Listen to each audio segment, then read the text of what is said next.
I think Jimmy Fallon is really hot. He's so cute when he talks, and his sense of humor is amazing. But then, on the other hand, have you seen the look of Jimmy Kimmel? That beard, though? Oh my god, that's what I want. Yeah, that's the thing. Jimmy Fallon will give me what I need, but Jimmy Kimmel, he's got what I want. And Jimmy Kimmel is kind of witty too, if you see. But if you really think about it, I think Fallon makes more sense. He's smart, he's cute, he's charming, and but Kimmel appeals to like all age groups, and he's just yummy and wonderful.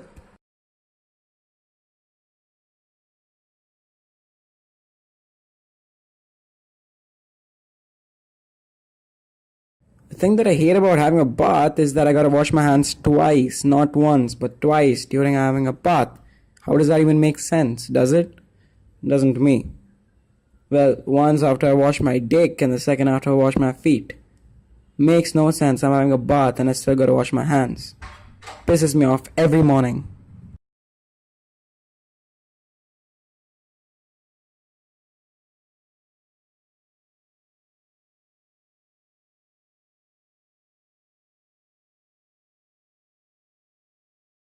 It's a quarter after one. I'm really drunk. I need him now. I said I wouldn't call, but I lost all control and I need you now. Every time I try to think it's my mistake, I think of something else.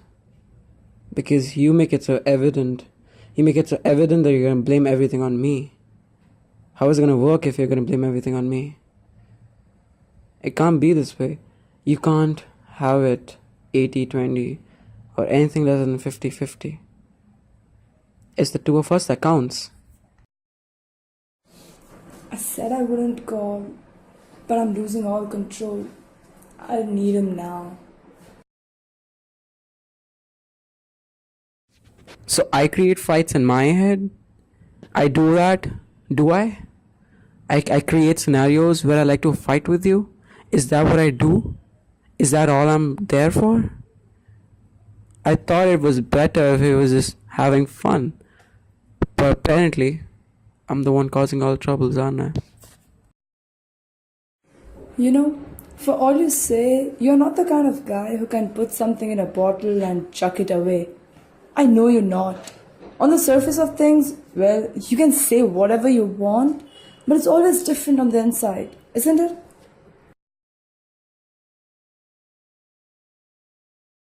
Let me just finish it.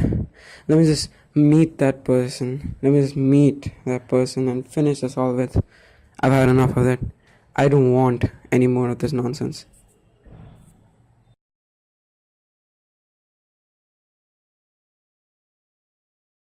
I finally meet you. I meet you at a distance where I can think of meeting you, and there's no other better way of putting myself into words. Honestly, I feel this self content, this bliss inside of me, and I know I'm at the right place. But don't think that you mattered so much. You are insignificant. Well, so am I. And at the end of the day, everything is. And I've met someone I want to be with, and I'm sure I'm happy. I'm happy now. Happier than I'd ever been before. I'm happy.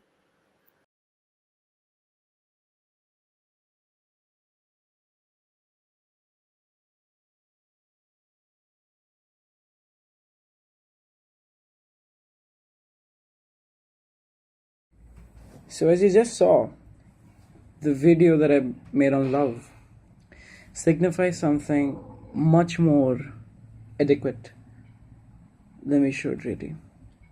It signifies the bond that we should have with ourselves and not with the person that we hope for all our lives. In the end, I mean, it's a human fantasy to have been loved in the end. That is the innate human quality that we have, that we want to feel loved. That's all. That's all that really matters. And well, to attain that, we believe that there's someone out there for us who can help us suffice it. by signifying this man leading up to the mirror and seeing himself, and then the woman laying herself into the mirror and watching herself, and the sigh of relief that they gave each other. While in the interludes they talk about the other person, but truly they're just talking to themselves. They truly are just talking to themselves and nothing else. Now imagine this really, really long, never-ending sweater. This sweater is knitted by 7 billion people. Yes, 7 billion people. And it's never-ending. Adam and Eve started it, and it's still going on. It's still going on. It'll always go on. The thing about that is, everybody has their own pattern. And there's a community of people that have their own pattern as well. For example, let's take the Indian education system. It's gonna be a massacre to 2 billion people. Because if you once start a pattern in a sweater, which you must have observed your grandmom's doing it, once if you start your pattern in a sweater, it's never ending, it won't stop. You gotta continue with it. If you do smuggle in something else, well, maybe you'll just destroy the look, but let's say the Indian education system does not include anything else. It is still going to destroy 2 billion lives. What are you going to do about that? Isn't there anything simpler?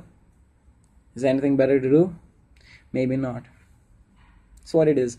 So this love, the feeling of love is just a sedating factor which this propaganda of the world is involved for us to keep us wanting and feeling love, which doesn't really exist. It keeps us having the thought of being in love.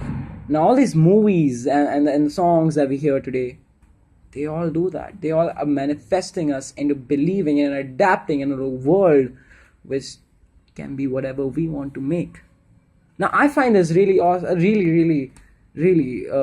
being awestruck to me, that on one side people say that life is what you make it. On the other, they say there's one person for everybody. And that just gets to me. That really gets to me. And I'm just thinking, what if there wasn't? There are very few people who do question that. If you just question that, you'll see a whole different side of people. See a whole different side of the movie industry. So now let's see the key industry figures, the values and the statistics. TV and video revenue worldwide is $286.17 billion. Global box office revenue is $38.3 billion. China is leading box office market by revenue $4.8 billion. Most films are produced in India, 1,966, and that's why we keep the woman up a pedestal. We want her love, we want her more than we want ourselves. Because we are so indicted to the idea of having fallen in love that we don't ever see anything else. We keep loving the thought of love. Maybe that's what gets to us, and that's why maybe we fall into the trap and we never get out of it. It's really that simple. It's really that simple. Most people don't look at it. While the rest of the world has no beeswax, no business to do anything else. We're just going to believe it. We're going to keep believing it. Because that's what Archie told us, right, with the Valentine's Day. The Valentine's Day is one of the biggest fuck-ups of the world currently. It's leading with $4.7 billion in revenue every year, Valentine's Day. That one day where you show off your love to everybody else. That love, you see, you're going to break up with her one day. Or you're going to break up with him one day if you want to be politically correct in this situation. And that's what's going to happen. It's going to believe into what you think is right. And that's exactly what it is. Now, you've been adapted to such a way. You have not been told that there's any other way. And that's what you're not ever going to believe if I tell you there is no love. I don't blame you. It's just the pattern of the sweater that you're in, that you're kept in. It probably will never be taken out of because it's comforting. It is comforting. Trust me. Having felt love is comforting. Comforting in a lot of sense. Let's go to the world of cinema, won't we? List of cinemas of the world cinema of the world. Comprehensive list of libraries of art house, cult, classic, and everything else. One of the best movies in the world, I remember. It was about self-love, apparently, in the end. It showed. Gone with the Winds. Exactly. 1939, American epic historical romance film adapted by Margaret Mitchell's 1936 novel Gone with the Wind. That's my point. IMDb rated 8.2, Rotten Tomatoes 94%. Why? It's a romantic movie. It's one of the best films that was ever made. Would ever a film cross that stature? I don't think so. Well, it's because the kind of comfort that this brings to us in our minds is unbelievable. But don't forget, even in this movie, even at an age far behind the Industrial Revolution, which kind of forced us into believing in the ideas of love, this man, in the end, he said to the lady, frankly, darling, I don't give a damn. And that was, by far, one of the most famous dialogues in the movie industries of the world. What has it done? Maybe fantasized about romanticism, but taken it into the realist perception of love. Now let's go back to the 20th century, okay? And before that happened, the Industrial Revolution that took place that actually got us into trying to manipulate people into believing what is ours and what is not ours. We manipulated people, we exploited people so that we can get the best resources out of them and so that we can earn money. We, who is the we? We are those bureaucrats and all those rich people in the power, the industrialists who have taken from the poor and not given them anything in return. That's what happened to the world. To the entire world, that's what's been happening. The Indian education system, which I keep bringing up, it's the factor. It's the factor because everyone in England wanted a safe and secure transaction from anything and a transfer of anything. So let's say you studied in India and I wanted to post you in Australia. It'd be really easy for you if you went to a school where they taught you how to write and given you handwriting and told you which hand to write from so that you don't confuse yourself from anybody else in Australia who's working for the same job. And that's what really the Indian education system still is. The sad part is we don't still see it as a retrogressing development in our society. We never will see it as a retrogressing development in our society if we keep going this way. Another form of propaganda was the 9/11. Michael Moore, a filmmaker whose brother had martyred in the Iraqi war. Why do I say martyred? Well, a million reasons why.